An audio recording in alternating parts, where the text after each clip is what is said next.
this year at Super Bowl 52, where fans used 16.31 terabytes of Wi-Fi in a day. According to Cisco's VNI report, over 60% of all mobile data traffic is offloaded from cellular networks onto Wi-Fi. And according to data collected via a partnership between Ruckus Wireless, I'm saying that loudly so that Dave looks up, and the publication Fierce Wireless, of 4,000 smartphone users with unlimited data plans on whose mobile traffic was monitored, over 3 times as much mobile traffic traveled over Wi-Fi versus cellular.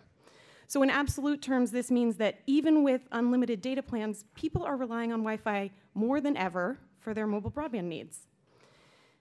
So what does this mean? Wi-Fi and the unlicensed spectrum are critical to our networks and critical to our economy. But you don't need to take my word for it. We are pleased today to be joined by Dr. Raul Katz to report on the findings of a just-released report.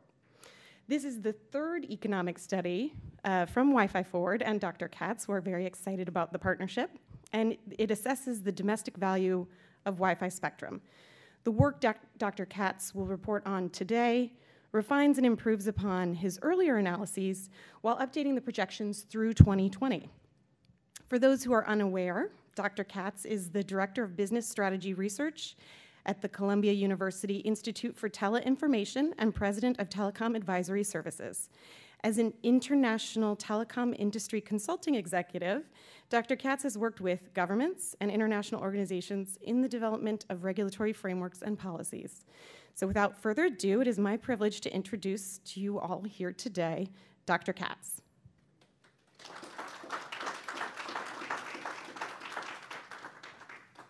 Yeah, thank you, Ellen. Why is this important? I'll give you a couple of thoughts. One, I was in a developing country a couple of weeks ago, and the regulator, the equivalent of the FCC, was really starting to look at this because they believed that Wi-Fi was the next solution that they had in order to address the problem of digital divide, the problem that roughly 40% of the population didn't have access to the internet, and they were looking at this as a primary vehicle by which they could solve that problem. The second one pertains to the US.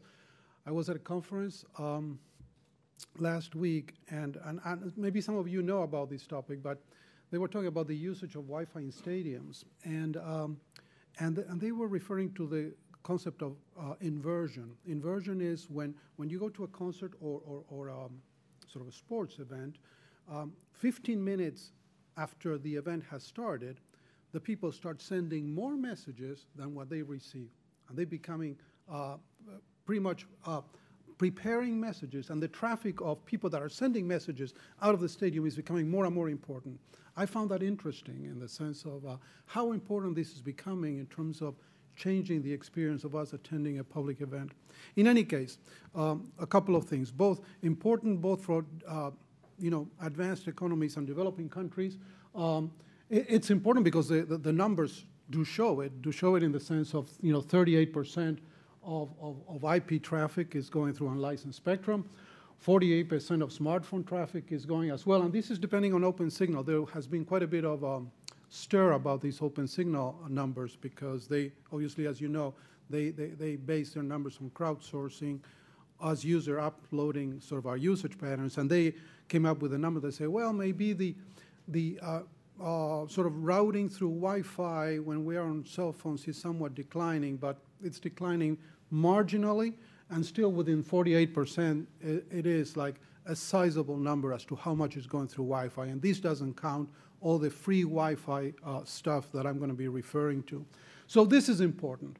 This is important, and also because from a regulatory decision is important. We're really far away from the time where a judge would make an administrative decision as to how to assign spectrum.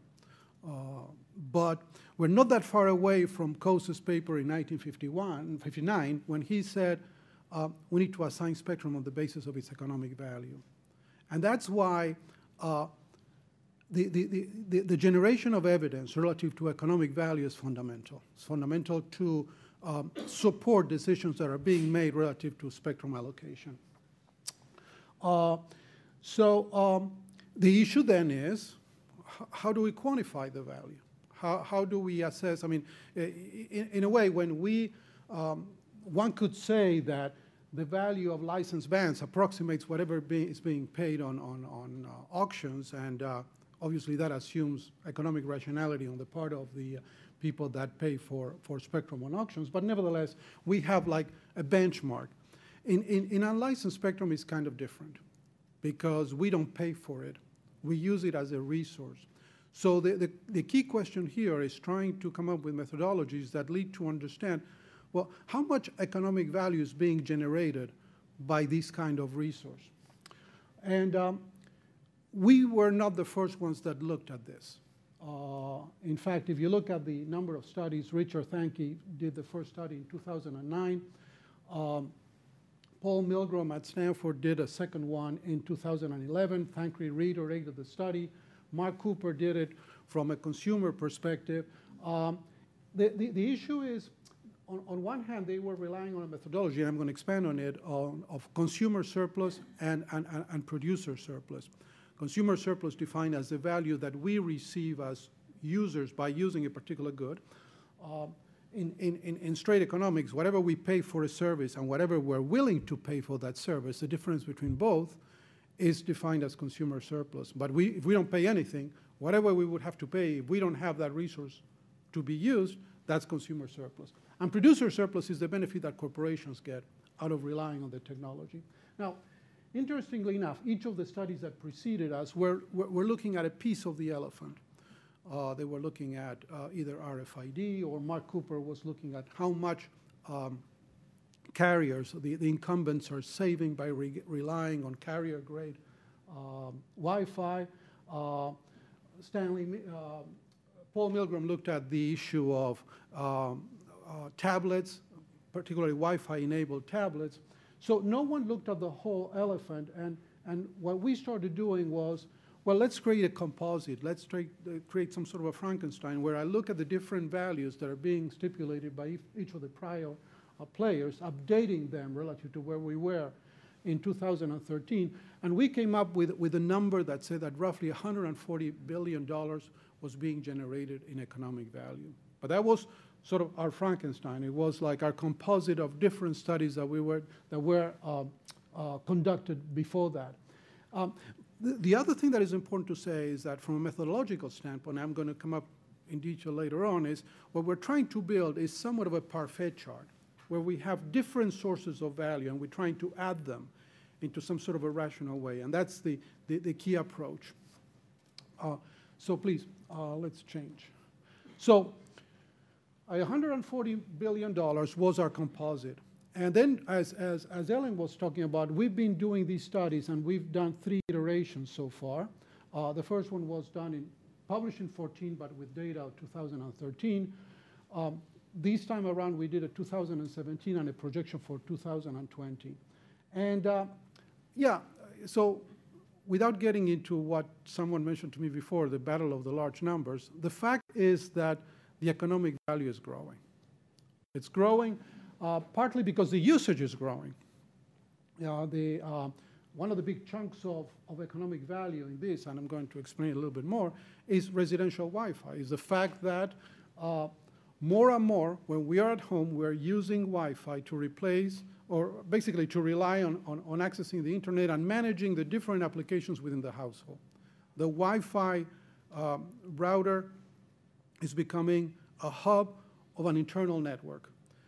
Not only allowing us to get to the internet, but managing different devices from demand-side management on energy to the different applications, the different technologies that we have in the home.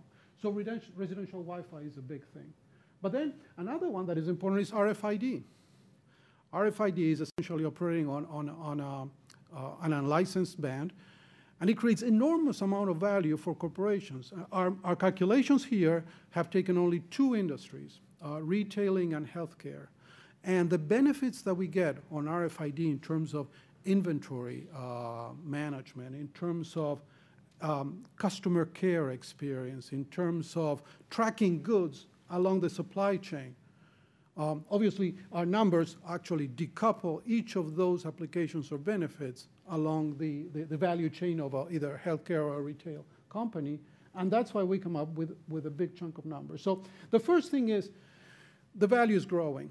And the second thing that is important, and that's going to be, I'm anticipating some of the conclusion, is that the sources of value are changing. This is not just sort of an extrapolation of the growth in value. It's the fact that since unlicensed spectrum is some sort of an innovation platform, there are some applications or some technologies that go through the conventional life cycle, where at some point in time they're very important in terms of creating value, but at some point they might be, fading away. One of the examples that I found, particularly looking at 2017 versus 2013, is the value of Wi-Fi enabled tablets. Let me give you a little bit of a sense, and keep me honest with the timing because I get too much involved with numbers. You know that 95% of tablets are Wi-Fi enabled. No one buys, or very few people buy a tablet to access through conventional wideband plans.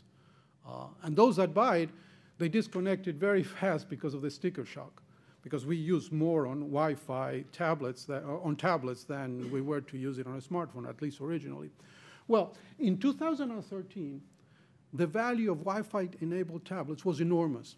Enormous because there was a very large piece of consumer surplus, the difference between our willingness to pay for a tablet and the price that primarily Apple was pricing it at the marketplace was very important, relatively like $150 per unit.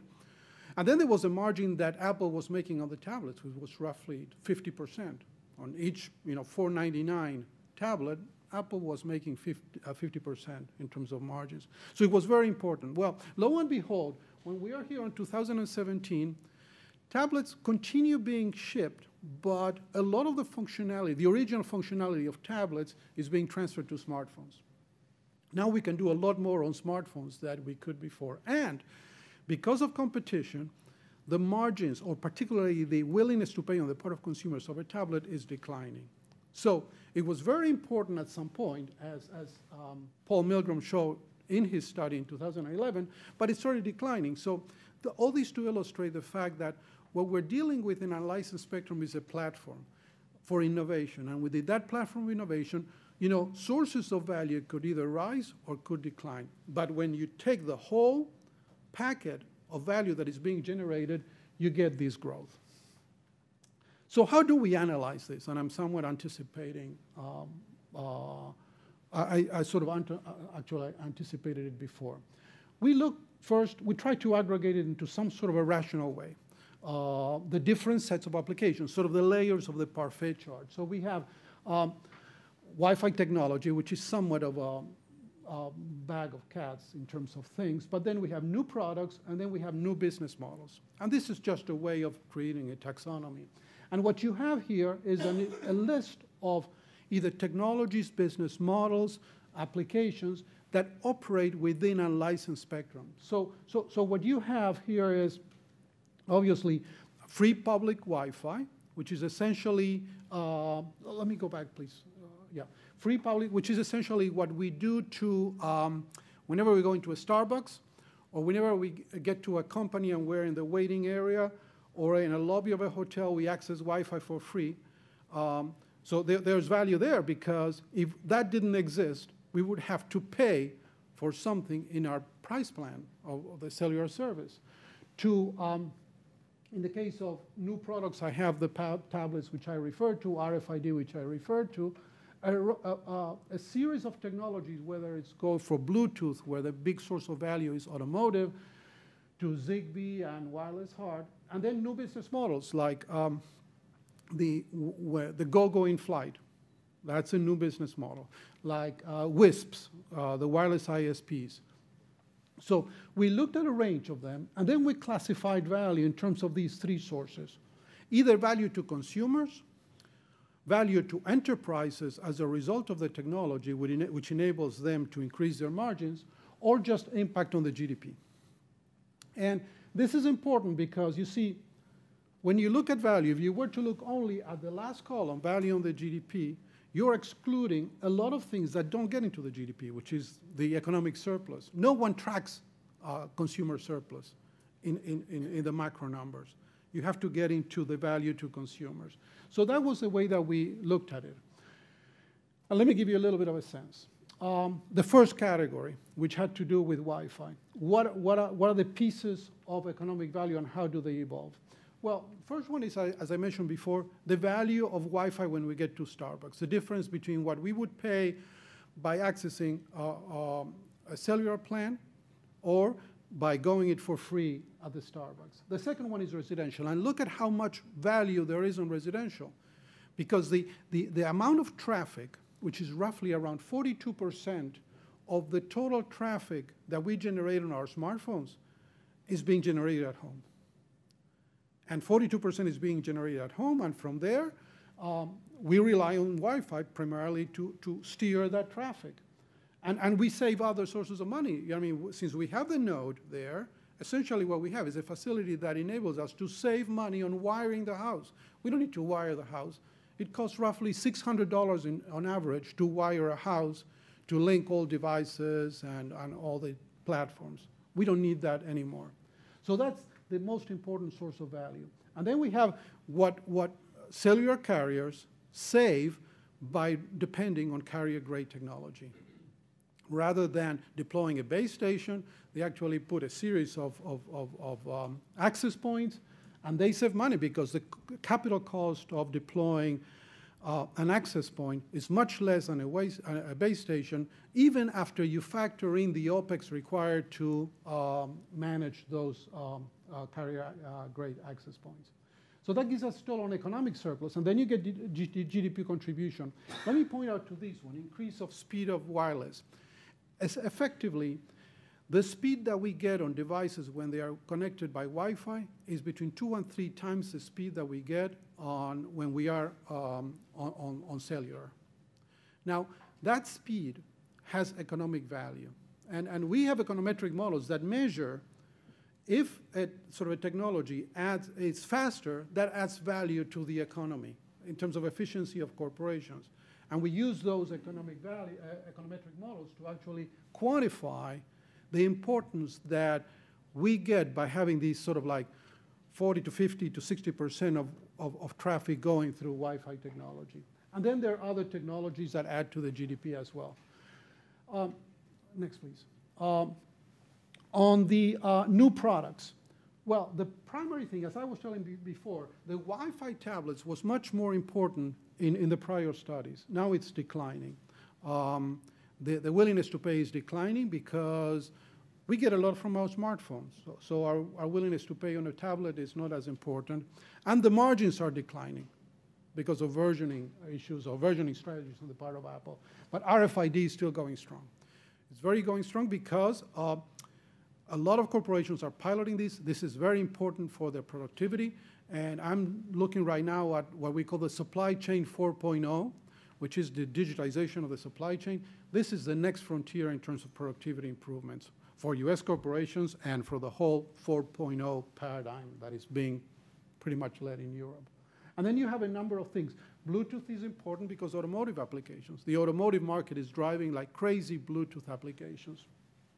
And the third is new business models. And new business models, you got obviously smart cities. Smart city calculation of economic value is very tricky to calculate because what's the value that we get out of better traffic or low emissions? The way we did it is we were looking at under a situation where we don't have the technology that creates a lot of emissions, which creates health problems, which creates ultimately healthcare costs to treat the people that need to go to a hospital to be treated because there are lots of fumes in the street. And that has been quantified, interestingly enough.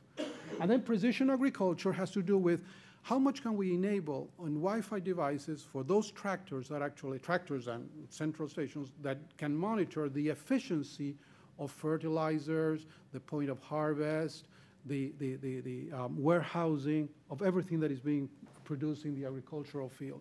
Fascinating anecdote. I was in a developing country. They buy tractors from John Deere However, they don't have enough Wi-Fi to operate the tractors in terms of their full functionality, just to indicate to you how important these might be.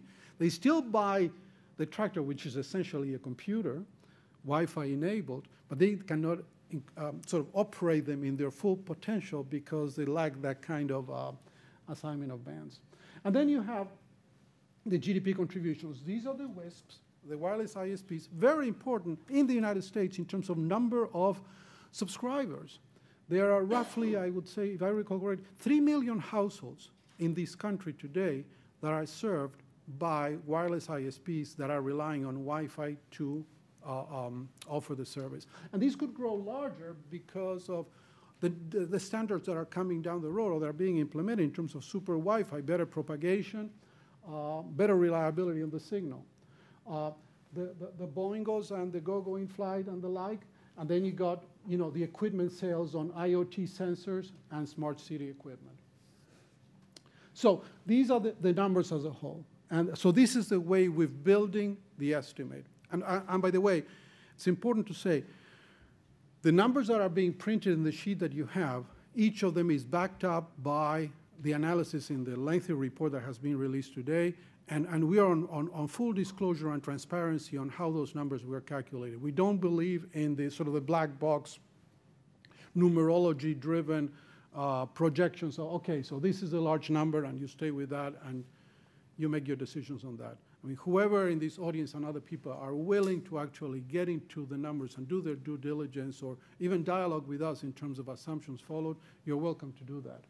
So, but there you get to 2017 of close to $500 billion and 29 billion on the GDP. So this is the number that builds up from the different pieces of the par-fit chart. Now, the next question was, well, what's going to happen in 2020? And here we're getting a little bit, this is a field we were talking with Ellen, this is a field where 6 months make a lot of a difference in terms of how things change and the projections. So, but if you look at the extrapolation of some of the trends, the drivers are there, either because there's a future adoption of technologies in terms of smartphones and where smartphones are going to be in terms of full penetration. I'm talking about the US. I'm talking about the usage. And as you well know, the usage, how much megabytes are we generating? That inversion thing that I was talking in stadiums is growing. So the traffic that we generate by each of these devices is becoming more and more important. The number of Wi-Fi households is going to reach 85% in 2020. And by 2023, we estimate that all American households would have Wi-Fi. The gap on speeds between Wi-Fi and cellular is going to remain. In fact, in some cases, it might increase. So that we were surprised by the projections here because, in fact, we were expecting that through LTE, the quality of service in terms of speed was going to be increasing, and therefore the gap was going to be narrowing down, and consequently, the value derived from speed was going to be less.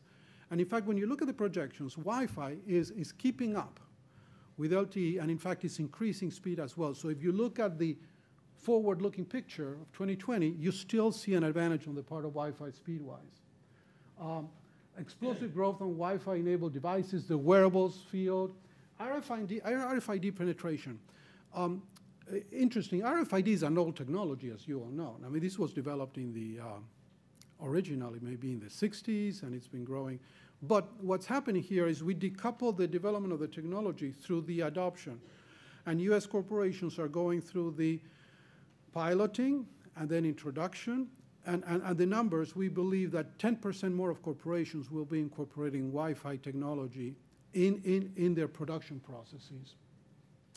And Bluetooth technology and the like. So what you see is that, more importantly, 5G. It's important because, again, if you look at the 5G forecast between 2019, 2020 particularly, 5G is going to come into play. And Wi-Fi is a critical component of that 5G equation. Interestingly enough, to my understanding, no one has factored how much 5G is going to cost in terms of deployment.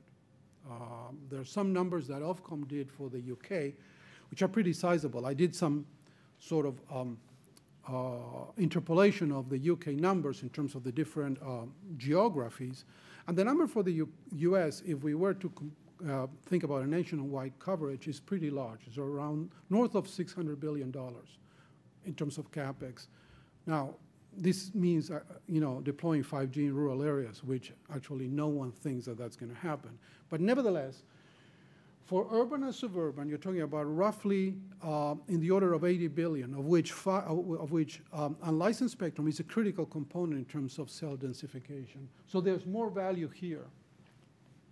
So particularly, if you look at Wi-Fi then, both in terms of economic surplus and GDP contribution, the numbers are growing. So when you look at the overall picture, these are the different numbers for 2020. Now, just a caveat, when the first time we looked at 2017 was in 2014, so it was 3 years before. We were off by 10%. 10% in terms of we were a little bit more optimistic than what it really happened. But 10% in a 3-year forecast in our field, as you all know, is noise, is statistical noise. So none of the assumptions originally made were wrong. I mean, we were wrong maybe in shipments of this particular technology, on the pricing trend, but all in all, 10% is in the noise side. But nevertheless, when you look at everything, that's where you get at the north of $800 billion. This is the number, is taking each of these. Now, an important clarification. This doesn't include everything. We believe that there are areas that we haven't quantified that are also important, like enterprise Wi-Fi, something that we're working on right now for the Wi-Fi Alliance. We are looking particularly of all the benefits we're getting through Wi-Fi communications in office buildings and campuses. And that's a pretty big number. We haven't quantified the benefits to US corporations by selling controllers, access points, gateway technology. Granted, in some of those markets, the Chinese control a large portion of the market, but in others, particularly in enterprise Wi-Fi, the US has a leading position as well. Those aren't included. So we're talking about a subset, pretty comprehensive relative to what we've seen before, but still there are some more areas to go. So the two key conclusions. The numbers are growing. Each time we look at this, we see larger numbers because we're dependent more and more on these resources. We're depending more and more to drive innovation for these resources. And if we go back to the original Ronald Coe's article that said, let's assign a Wi-Fi on the basis of where economic value is being generated, we're seeing that there's more economic value. We add evidence to the decision-making on resource allocation. This is very important. And the other that we need to see, and we're observing, is that these things mimic product life cycles. Sometimes you get a very important source of value, and over time, because of substitution, competition. Another one is Bluetooth versus wireless HART. I mean, there is a lot of competition between those technologies, which is fine. I mean, that's what creative destruction is all about. But in the overall range of things, the numbers are growing. So, policy implications. Value creation is important. The evidence shows that this is important, and therefore policies that need to be decided upon are critical. And I'm not getting into the policy aspect of what to do. I'm just saying that if we don't assign more spectrum in general to this, we probably incur a risk. And let me talk about that. So look at the trends. And the trends say that traffic is growing at 26%. Wi-Fi traffic growing at 26%. Wi-Fi only, not internet traffic as a whole. Households are growing in terms of their dependence on Wi-Fi. Smartphone penetration. The trends are all looking north in terms of the growth of the reliance on the Wi-Fi. So what are the risks? If we don't make any decisions on assigning more spectrum to Wi-Fi, well, the risks are the opportunity of not realizing value. It's as simple as that. Number one, Wi-Fi speed is not going to keep up. Every single study on congestion of Wi-Fi indicates that given our extreme reliance, particularly on public places, there's service degradation. So there is a little bit of a crunch here. and there's service degradation, then the gap that I was talking about before, the advantage of Wi-Fi speed-wise to cellular is going to be narrowing down because the overheads are going to eat a lot of that capacity that is available. So the second one is Wi-Fi becomes a bottleneck. It's very interesting.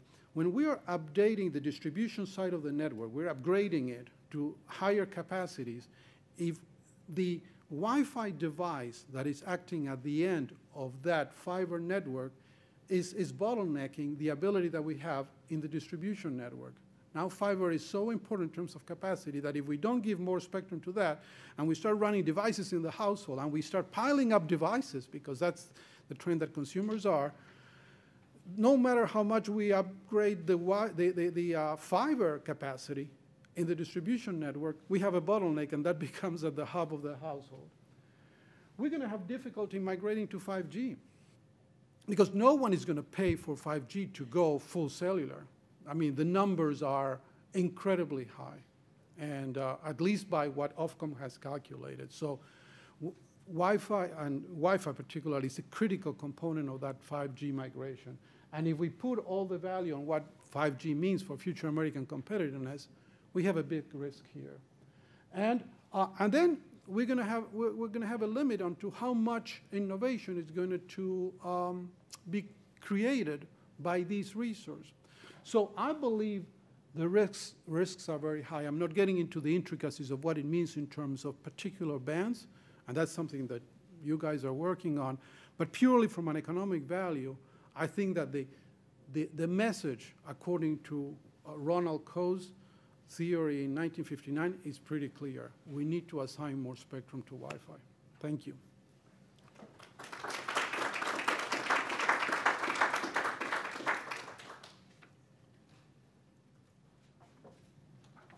So what do we do now? That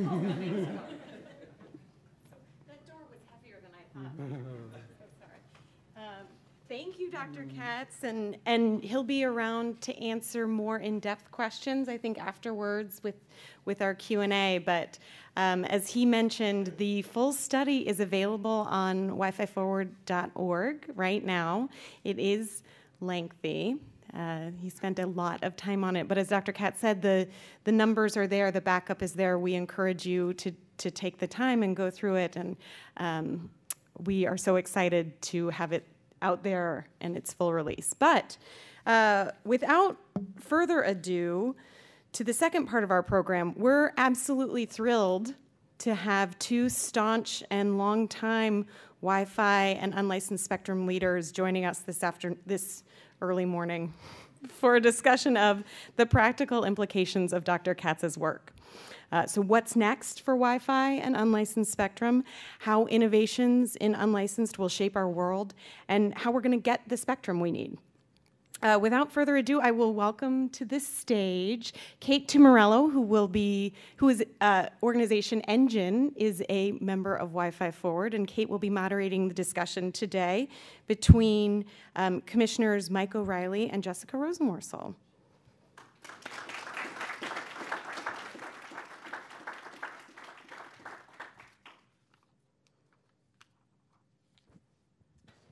Thank you so much, Ellen, and thank you so much to the commissioners for joining us. So we just heard a lot. Let's start pretty big picture.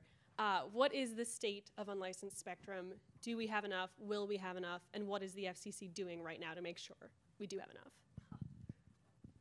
It's on. All right. What is the state of unlicensed spectrum? I think we need more unlicensed spectrum. I think unlicensed spectrum is a boon to our economy. I think it democratizes internet access. I think it helps our carriers run their networks more efficiently. And I think most importantly, people say that they would forego chocolate at 43% if they were denied access to Wi-Fi. In other words, unlicensed spectrum is important to so many of us. It is also where permissionless innovation occurs.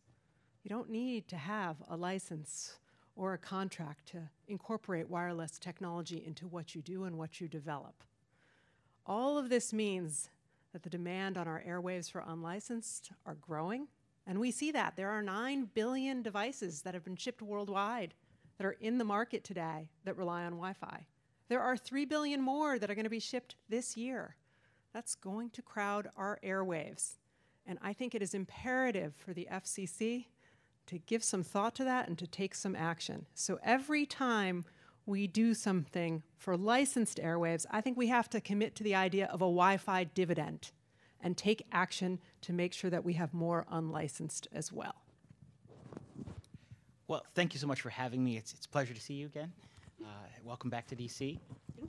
But your question is both good and bad, right? The status is wonderful. It is an enormous success, and at the same time, it's an incredible problem. We have incredible work to do. My colleague's right. I agree with everything she said on this topic.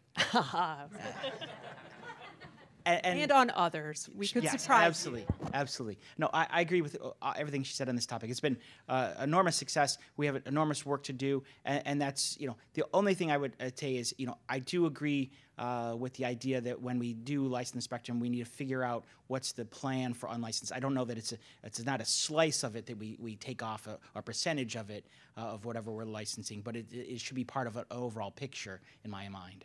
Let me just add to that.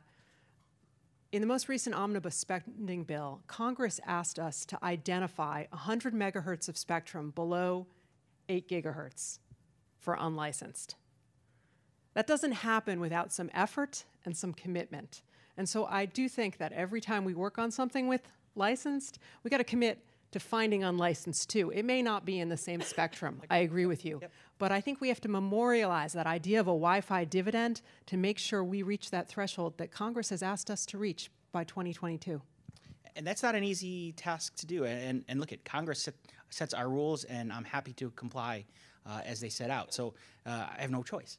But along those lines, it means the heavy work that we've already been doing together and at the commission on a number of different bands that we're looking at have to move forward. That means we have to be aggressive on 5.9. It means we have to do something on 6 gigahertz, in my opinion. We have to look at 4.9 and figure out if that's a place, whether it's licensed or unlicensed. We have to make more efficient spectrum decisions going forward.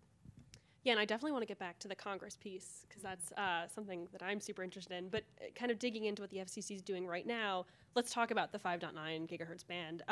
So what is the state of vehicle-to-vehicle communications and other transportation-specific uses of that spectrum? What are you guys seeing, and what should we expect from the FCC in the coming months? Well, if I were to pick one word, I'd say it's incredibly messy. I think 5.9 is a mess, and there's a number of reasons for that. I think some of it is work that we've been doing internally to do our testing to see we can make sure that unlicensed spectrum can operate in 5.9 without causing unauthorized, inappropriate interference to those, harmful interference is the particular term, to those that want to use it for auto safety purposes. But when I look at the auto safety story, I'm a little dubious on what may actually happen. I know we've had some of the car companies recently talk about what they may do in this space. We've had promises before. They haven't materialized. We're talking a 20-plus year history, and we're not that much further than we've been in the last couple years that I went and my colleague and I went and visited Michigan. We're not that much further along on the DSRC side. And then I look at the CV2X, and I see some good progress there.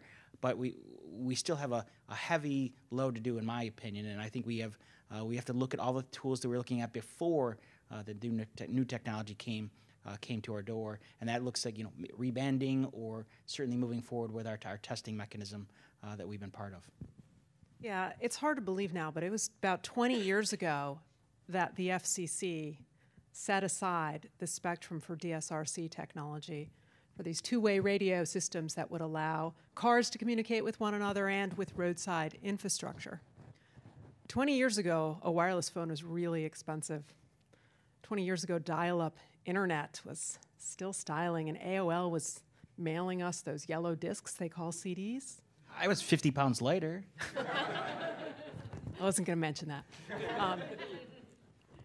I don't think we should strand our thinking about safety technology in spectrum ideas from 20 years ago. And another challenge is that the NTSB has suggested it will take 30 years for this technology to be sufficiently deployed that it will be effective on our roads. 50 years. You know, life comes at you fast. Spectrum policy needs to move faster. And I feel that there is lots of reason to try to understand how we can simultaneously accommodate safety activity in this band and unlicensed activity. And to that end, the FCC has done some tests in its lab. It is imperative that the agency release the testing data it has as soon as possible.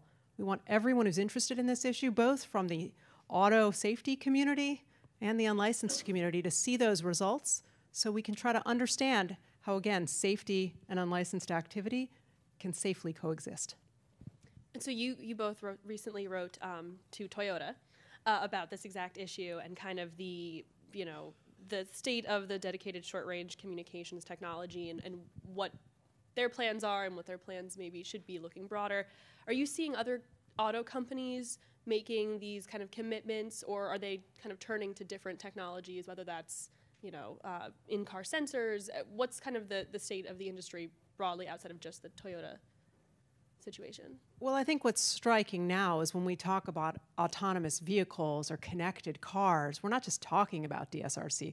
We're talking about LiDAR, radars, all sorts of onboard systems, many of which don't involve two-way radios and are really different. And so what strikes me most is the universe of technologies being used for connected cars is so broad that you do have to go back and say, is this going to be in the 5.9 gigahertz band what we thought it was going to be in 1999? Because car technology is evolving really fast, and I think the FCC needs to be mindful of that. I would agree, and I think if you look at the original... You didn't say on this issue. To your good comments, I agree. I think that if you look back at the early days of what they expected to come out of DSRC, many of those safety functions are done with other technologies today, absent DSRC actually being deployed beyond a couple, one version in a Cadillac. So I think that we're really shrinking the universe of what DSRC and what would be used in that particular band and what its functionality would be.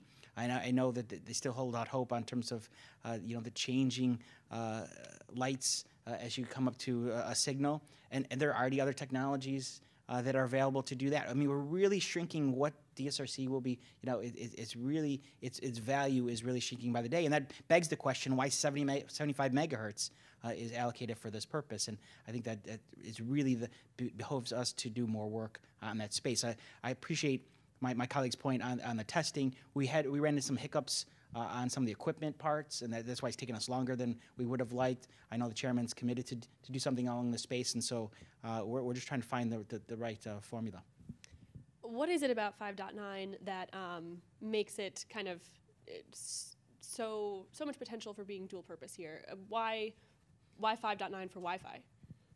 Well, we've got a terrific swath of spectrum in the upper portion of the 5 gigahertz band already. And so if we can combine that spectrum with some spectrum in 5.9, we are going to create really wide channels with faster speeds for Wi-Fi than ever before and terrific economies of scale. That is a sweet spot for spectrum policy, and I think it's one we should continue to pursue. Yeah, it's not just proximity, which is a very good reason because of the value you get in equipment, but it's also all the work that's gone into the 5.9 by a number of industry participants, many represented here today and elsewhere, the work that they have done to see if this band can be used for other purposes. Back to your other question in terms of the car companies and where they're allocating their time, I find fewer on the DSRC side. A number of them have migrated over to the CV2X side. You're seeing a lot more, and you're really shrinking that pool of who's really committed to DSRC. I think that's happening not just on the car side, but everywhere else. So when can we expect action at the agency on 5.9? What I said before, I think, is the most important thing. Our test results should be made public as soon as possible. I like to say that I'm not chairman, and the chairman gets to make those calls. Totally fair. Okay. But I'm familiar with saying what I want to happen anyway. I think you have been very vocal on those points. So after 5.9, where do we go next? to 6, like Commissioner O'Reilly mentioned, 37, even higher? What's kind of the, not just looking at the next 6 months, but the next 10 years? Where do we go next? Well, I think it's both. I think it's definitely 6 gigahertz. I know the chairman talked about 3.7 to 4.2 in his speech yesterday in Charlotte. I was a little disappointed it didn't talk about 6 gigahertz. I'll be, getting back in touch with him to talk about that and seeing when we can work on that issue. I'd like to see the two go hand in hand if possible. If not, I'd like to know is there a commitment we can make on 6 gigahertz, because I think that's an incredibly valuable opportunity. I don't think it's surplants 5.9, but I think it's something we really need to spend a good deal of time on. I think it's ready for an NPRM stage, just like I think 3.7 to 4.2 is ready for an NPRM, and we can move them whether they're together or really close and aligned. I think that's very helpful along our lines. And I think if we're going higher, it's not just 37. We're not stopping at 37. We're not stopping in any place. We're already in 64 to 71, and now we're looking at above 95. As a chairman's initiative, and trying to see what we can do in upper regions, and how much of that should be allocated for what purpose, how much do you do unlicensed. So it's continuing to evolve as technology is evolving before our eyes. Yeah, the answer is all of the above. In the near term, I think we've got some rich opportunities in 5.9, 6 gigahertz, also with opportunistic use in 3.5 and 37. Gigahertz. But we're going to have to keep searching high, low, and in the middle, because we're going to need more Wi-Fi to power the innovation and access that Wi-Fi Unlicensed has provided. So shifting to kind of an even bigger picture question, I'd love to hear from you both if you think the rest of the federal government outside of the FCC really grasps this idea that unlicensed has a value unto itself. Do you think, whether that's other agencies or Congress, is this a conversation that is adequately expanding past your own agency? First things first, I think it's so important what Wi-Fi Forward has done today by putting an economic value on the contributions that unlicensed spectrum makes to our economy. Everyone in this room is some kind of spectrum wonk or nerd. You can deny it, but you're here. So when most people say, oh, licensed versus unlicensed, well, unlicensed sounds illicit or illegal. They don't know that that's what powers the Wi-Fi that we use every day. And it's so important in our economy. What I worry about most is actually congressional accounting. And the reason that's true, I think, is best described if you think about the interstate highway system. That was developed in the 50s, cost about $25 billion, but it's yielded incredible economic benefits for this country, its important infrastructure. But that investment was created at a time before there was something called the Congressional Budget Office. And today, the Congressional Budget Office takes all of our spending proposals, including things that involve spectrum, and they subject it to a grinding analysis to figure out how much revenue it might raise, how much it might cost. And one of the great problems for unlicensed spectrum policy is that the economic value it contributes to the economy over the time isn't part of that calculation. Instead, there is a bias towards licensed spectrum, which gets auctioned and raises revenue, and a bias against unlicensed, which in the accounting of the Congressional Budget Office has a $0 value because it is not sold at license. And I think that that math and that accounting is at odds with what our infrastructure needs are in this country. And that's why putting a dollar value on this, like you've done today, is so important. It reminds everyone how powerful this stuff is and why we should continue to pursue it. And I talk about the Wi-Fi dividend when I think about the FCC. We should pursue unlicensed when we think about licensed. I think it's also true in legislative activity, because every time you think about licensed, can you also think about how a slice could be set aside for unlicensed so we can meet the incredible demands on this spectrum? Well, a couple things. I certainly appreciate my colleagues' embracement of dynamic scoring. That was a long-term fight before I came to the commission. And I appreciate Dr. Katz's work, because I think quantifying this does help. But, putting economic value of CBO and doing its work, it only matters if you're having a balanced budget or some kind of mechanism with caps and budgeting that goes along. Because if you don't have that universe, then it really doesn't matter what the cost is. You can do the work notwithstanding. So its value is very important, and having a dollar figure does help. But we've got a lot of work to do in this space. I numbered a number of bands, and I'm happy to work with anyone on Congress or at the FCC on this topic, but we have bands that have to move forward, notwithstanding what we're doing on license, notwithstanding what we're doing in other areas, that we have to make more unlicensed spectrum available because it's the right thing to do. And in terms of the bands you're looking at, generally, who are the incumbents? Is that federal users? Is that other specific industry uses that have kind of been carved out? It depends on the band, but I would answer your and I didn't mean to ignore your previous question. I think federal agencies have a bias against unlicensed spectrum. That's my personal opinion, because it's the garage door opener. They don't know what's going to happen, and they worry that they'll be that because it is so popular and so many users will invade the potential band that they would want to share. Or they would allow sharing to happen, that they potentially see that's the worry, right? And that's why some of the tension you see at 3.5 and GAA and where it's located and why it is where it is compared to where the PALs will be and compared to how that is going on the ESCs and the SASs and the work we're doing on that front that I'm integrally involved in, and it goes slow and methodical to try and get to a resolution. So it's very important. Is that a technological issue in terms of understanding the impact of interference versus kind of the parade of horribles that it sounds like people are worried about when it comes to interference? I can't say that I can get in the head of any other federal agency. I barely can get in my own. So. Sure. Well, I think the point there is we're cramming more activity into our skies than ever before. We're going to have to rethink some of our assumptions about interference analysis, particularly if they are dependent on decades-old technology. And we see that in the 5.9 gigahertz band. We see it in lots of bands. And when we try to figure out how to protect incumbent uses, but also accommodate others, I think no matter where you are in spectrum policy, you have to figure out how to think about that in a modern way. I think every incumbent knows that they better use the spectrum as most efficiently possible, or there'll be someone, whether the commission or private sector, that's looking at their band to be reallocated or rebanded. And do you get a lot of pushback on that? From incumbents? Yeah. Oh, absolutely. Absolutely, on a daily basis. And that makes the job challenging, but it's something that has to be done. It's why, it's a conversation the Commission's having on 4.9, where you have a band dedicated for public safety, but it's not being used. So what should we do in that space? It makes no sense to have 3%, opportunity being used at such a rate. That's irrational. The real question is who else would be interested? Can we find someone else that would be interested in making it more efficient?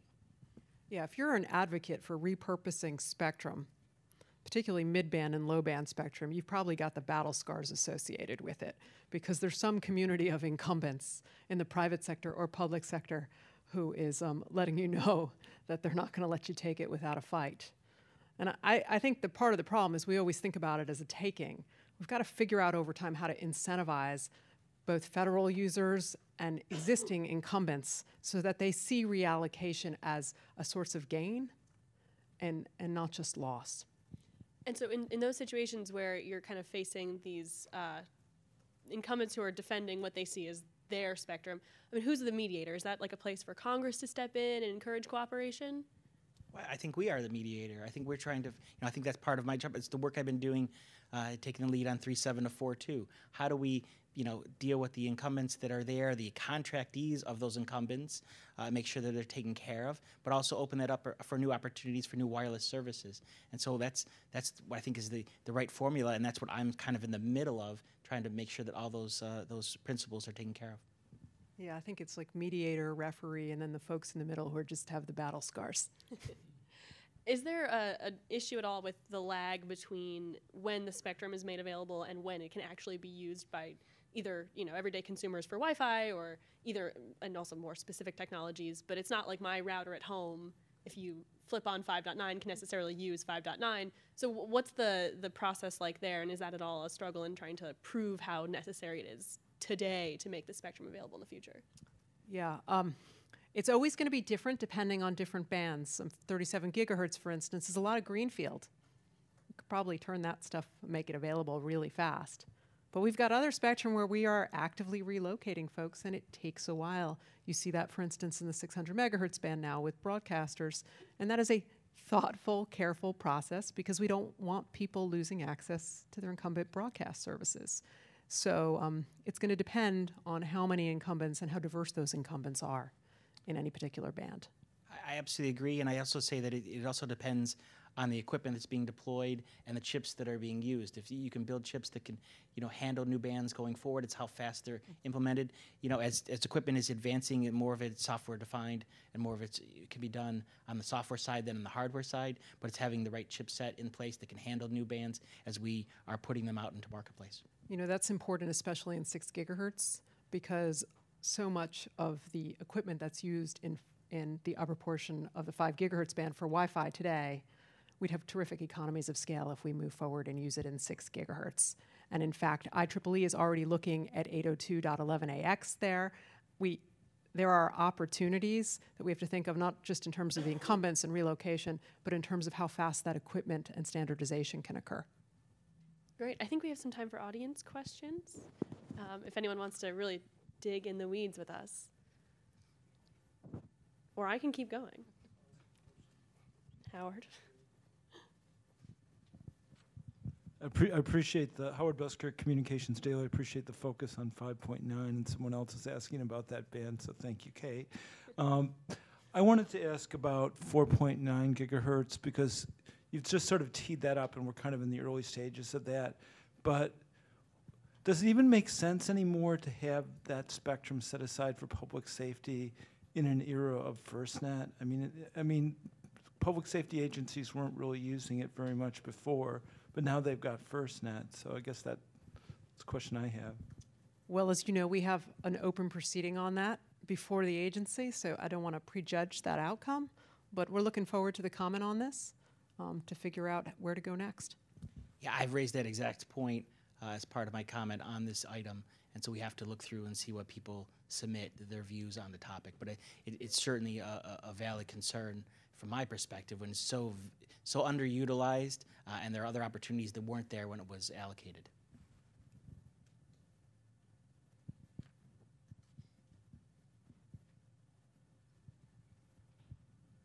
Thanks for coming. And I had a question on the international aspects of this. So sometimes often the FCC makes really good forward-looking spectrum decisions in relation to the rest of the world, and then incumbents will go and try to use the ITU process to undermine your really forward-looking domestic decisions. So we've got another round coming up internationally. There's all kinds of things happening. What do you do in that situation? I know both of you are familiar with this process. We make good decisions here on unlicensed, and then people try to relitigate them or cut your legs out from under you internationally. Are you seeing that happening, and how does the FCC react to that? Well, I would say the situation you just described is how I view WARC 15, WRC 15. I think that happened extensively. I don't know, it was the U.S. incumbents. I think it was, global players in different countries that had views on this.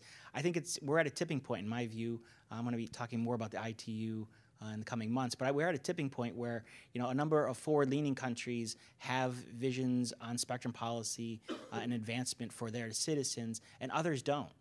And it's what is going to be the future of the ITU. We're not going to continually go to an organization that's not going to be helpful and along our purposes. I think there are questions being raised. What is the ultimate value of the ITU going forward if it's not going to be to free up spectrum for new wireless services, if it's going to spend time on other missions, if it's going to let, parochial fights on spectrum and let one or two countries in a particular region close out an entire region, and then that region close out other regions. I mean, it's been incredibly frustrating in WARC 15, and I worry, at its early stages, I worry that we're heading down that road for WARC 19. I hope that not to be the case, but I do worry we're heading for a similar for similar retread. As a Buffalo Bills fan, the fourth Super Bowl didn't feel any better than the loss, didn't feel any better than the first one. So you want to change it up before we get to that point, and that's part of my function. I've been trying to figure out how do we shake it up so we don't get to that circumstance. Because at some point, the United States and a number of like countries are going to do their own thing, notwithstanding. We don't need necessarily the standards bodies at ITU, and we don't need some of the other activities that are already occurring in other venues. So I worry about the long-standing longevity of ITU unless we have better cooperation. And I hope that that's the case, but we'll just have to see.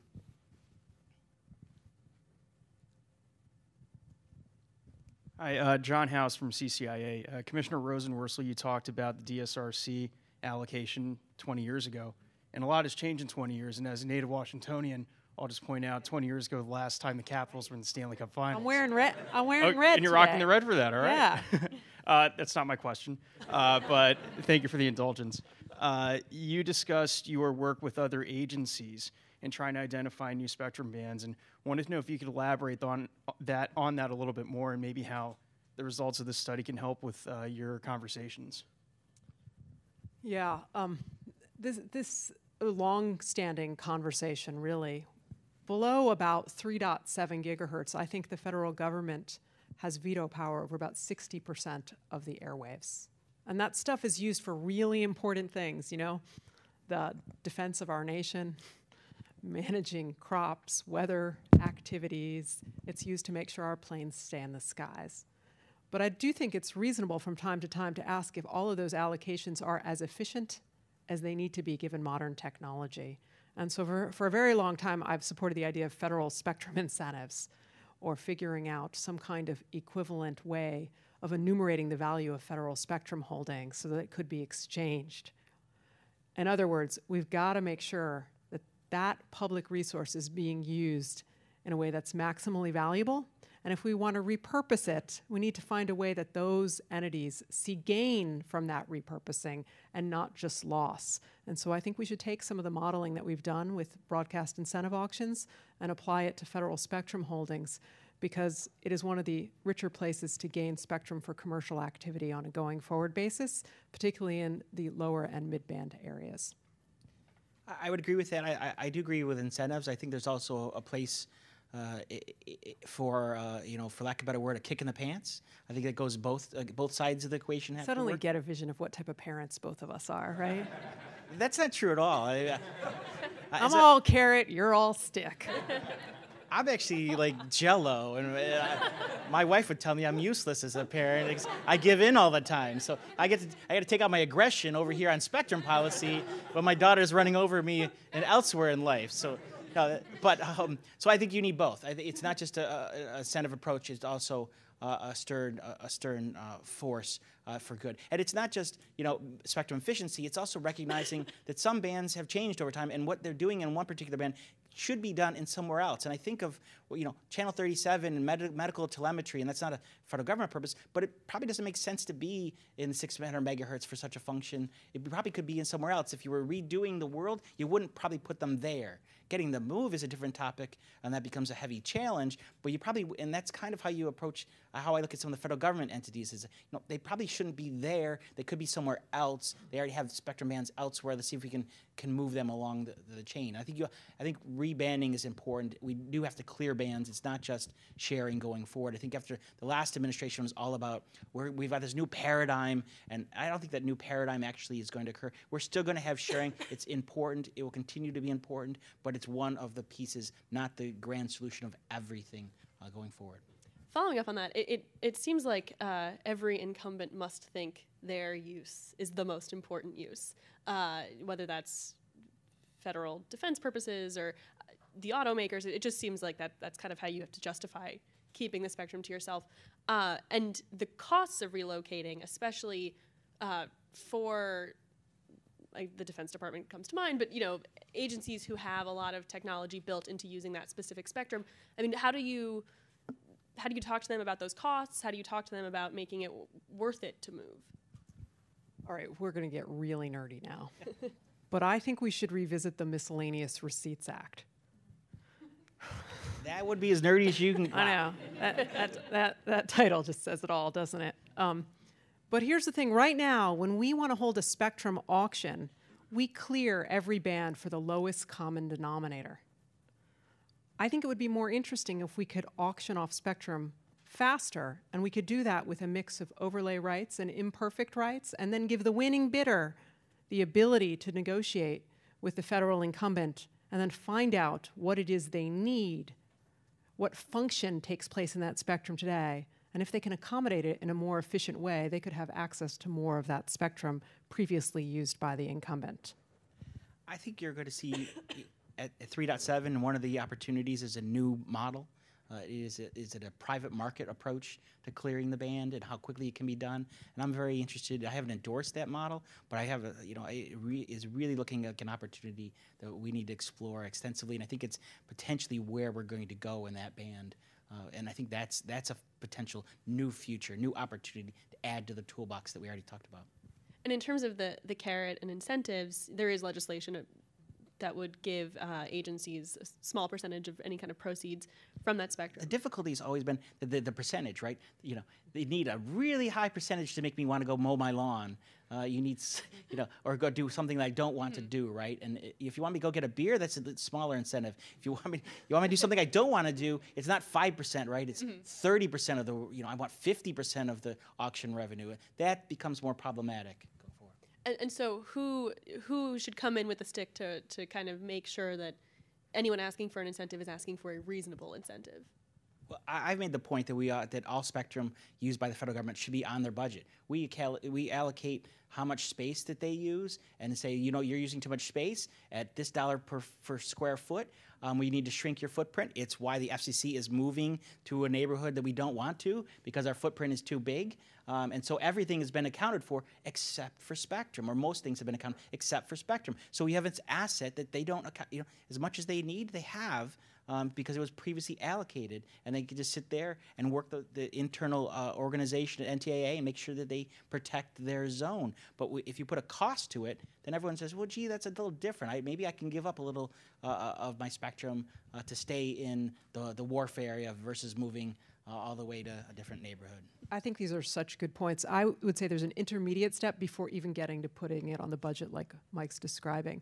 I would just be okay with right now having a spectrum currency whereby we tried to identify the value of all spectrum held by the federal government. We should put a number on it. We should understand what it looks like. And then we can have conversations about how we use that as a policy tool to make sure that the use of our airwaves are efficient and effective for the purposes that they're used for the federal government today. Yeah, I totally agree on that. And I've worked on some legislation with friends in trying to figure out how do you put that dollars of the dollar measurement on federal government use. Hasn't really materialized yet. We'll see. It's a long life.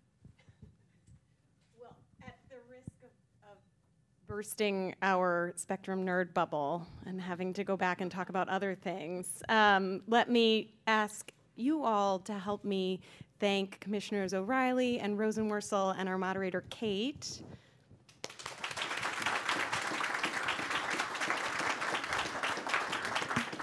And thank you again to Dr. Katz. As I mentioned, all of these materials are available on our website, wififorward.org. This presentation has been videotaped and will also be available. So thank you again for coming.